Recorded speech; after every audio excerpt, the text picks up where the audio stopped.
ఏంటో మన మైండ్ ఎలా ఆలోచిస్తదో అస్సలు అర్థం కాదు. స్టిచ్చింగ్ కోసం బట్టలు ఎక్కువగా ఉంటే రెస్ట్ తీసుకోవాలి ఇంకా చాలు ఆపేద్దామని అనిపిస్తది. అవే బట్టలేవి రాకుండా ఉంటే ఈ మధ్య ఏంటి అసలు బట్టలే రావట్లేదు స్టిచ్చింగ్ కోసమని బోర్‌గా ఫీల్ అవుతాము.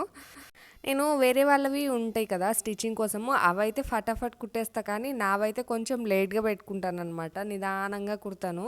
మొత్తానికి మాత్రం స్టార్ట్ అయితే చేస్తాననమాట. ఎప్పుడో ఒకసారికైతే అయిపోతది అని. ముందు మొదలుపెట్టి అలా వదిలేస్తాననమాట. మొదలుపెట్టాను కదా అనే టెన్షన్ నా మైండ్‌లో ఉంటదనమాట. దాన్ని కంప్లీట్ చేయాలి అని. అందుకనేసి అయితే స్టార్ట్ చేస్తాను.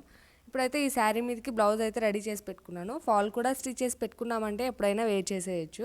ఇక్కడైతే ఒక ఆంటీ నాకైతే ఉసిరికాయలు ఇచ్చి పంపించినారనమాట. మా ఇంటి దగ్గర ఎండ రాదమ్మా కొంచెం బాగా ఎండబెట్టు అనేసి. పూర్తిగా డ్రై అయిన తర్వాత పౌడర్ లాగా చేసి వాడుకుంటారేమో.